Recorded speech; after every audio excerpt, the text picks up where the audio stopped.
Alright guys, and welcome to another video. Today I'm going to be telling you just how tier 4 raid content in TBC was cleared within 24 hours of the actual launch of the game. I've been talking to some top men from the top guilds like Progress and Apes. Top men. Finding out all of the cheeky little strategies and clever tricks that they use to essentially get to level 70 so quickly and start clearing those raids. And what's interesting is how clearing the content fast and getting world first and second and third clears, etc., most of it isn't really down to leveling fast and being skilled at the raid, okay? Most of it was that the key deciding factor was down to how much preparation was going on behind the scenes way back in Classic WoW, because Progress were actually preparing characters for the Burning Crusade World First race all the way back during Blackwing Lair. In fact, most of Progress's core raid team were actually totally fresh characters. For instance, Tetsu, who you can probably see from the background footage, was playing a fresh Resto Druid instead of his warrior main. And these characters were basically being prepared all the way back in Blackwing Lair / AQ40, essentially getting them leveled up to level 60 without any quests completed and getting them loads and loads of great gear for this world first race. The guild Apes, on the other hand, only had 2 fresh characters from what I have heard, and that's essentially the main reason why Progress won the world first race and got that little step ahead, because a fresh character has better access to more quests that can be pre-prepared for experience. Progress had access to enough quests to essentially get most of their core raid team just shy of level 63, whereas Apes were sitting around just over level 62, so they were essentially nearly a whole level ahead. And yeah, so the world first race was pretty much decided within the first couple of hours of the TBC launch. So in a way, it's very different to your typical world first race, because when you watch a world first race for retail World of Warcraft, you normally see a bunch of guilds competing against each other. You watch a slow process of them going boss by boss, going down one by one and wiping after wiping, you know, hundreds and hundreds plus wipes before the boss finally dies. But in this world first race, the deciding factor of who wins is down to how much prep was made before the expansion was even released, and basically which guild just slept the least. Because the raids themselves for these guilds, and I quote them, were very easy. And this is mainly because, you know, the TBC gear isn't actually a huge step up from Classic gear. So Classic WoW Phase 6 best in slot gear definitely held up against these tier 4 raid bosses, and was probably even more powerful than the pre-raid best in slot gear that you can get from TBC dungeons and reputations. Now, if you look back at the quest route, there are certain key elements to it. So first of all, a lot of the quests can be quickly chained into new quests for even more experience. Like you turn in a quest and then you go and talk to another guy for even more experience. Much like the video I made a while back on, you know, how to get a big XP boost before TBC, a lot of the quests that a lot of the people from Progress used were very similar to the ones that were on my list. Not saying they copied me or anything, because they probably knew about this like months and months and months ago, obviously.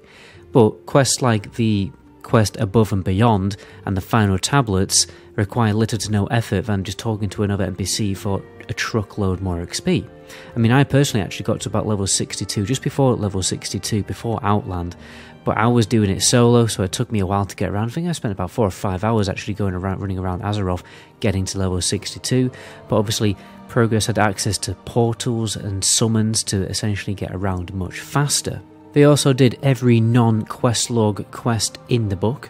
Okay, this is stuff like the Zul'Gurub reputation neck turn-in, the gear turn-ins for the Zul'Gurub set, where you can essentially get the item and then go to the quest giver, accept the quest, and then just instantly turn it in, plus AQ20 tier tokens, basically anything you could possibly imagine that gives experience from a quest that can be done, they did it, right?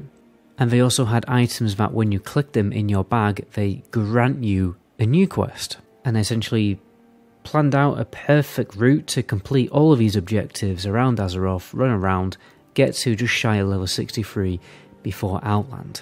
And then obviously the dungeon grinding began. Dungeon grinding was definitely the most efficient way to level up an entire raid team. There were multiple different groups grinding, and the fastest one was a spell cleave group nearly getting, well, I think they were actually getting about 500,000 XP per hour, and it was composed of 2 mages and a warlock, healer and a tank, and I presume a protection paladin. They grinded slave pens level 62 to 66 because obviously in slave pens there's a lot of mobs available for you to pull that you don't actually have to pull to complete the dungeon, but they're just lying around in the background, so you can do some really big pulls in slave pens, and that's essentially what they were doing. And then you can go to mana tombs, loads of mobs in mana tombs, and you can skip the first boss as well. And then they finished grinding in Sefek Halls, another big XP farm. And obviously they were grinding dungeons so fast that eventually they would hit basically an instance lock, which meant that when they hit that instance lock for a few minutes, they'd have to go out of a dungeon and quickly do some kind of low-hanging fruit quest that could be quickly done and turned in for some fast XP while waiting for that instance lockout to refresh.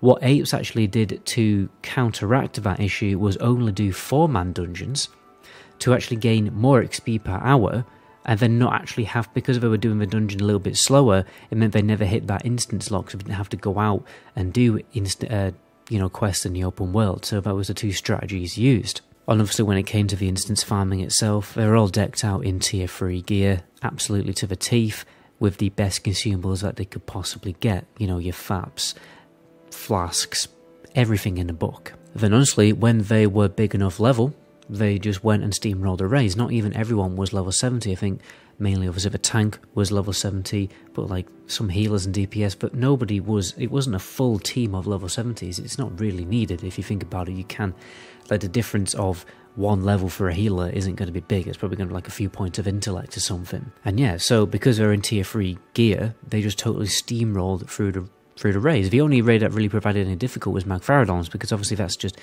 it's a little bit technical in Magfaradon's fight because, it's very difficult to click boxes and everything like that, particularly if you can imagine how long these guys have been playing. They've probably been playing up, for over like 30 hours, well, awake for a total of 30 hours, and then, trying to coordinate, of box clicking was probably quite a task when you're really, really tired, but if, they didn't really have that much issues with it. They eventually got it down, and that was it. And then this was all done within 24 hours. Nightbane took a little bit longer because some people in the guild, were basically crashed and died and fell asleep, but eventually Nightbane went down, and yeah, only a little bit longer after a full Karazhan clear. And that's it, boys. Like, the entirety of tier 4 content was cleared within a day of launch, which is just crazy to think about, really. So yeah, I think it's awesome. It's a very short and sweet world first race.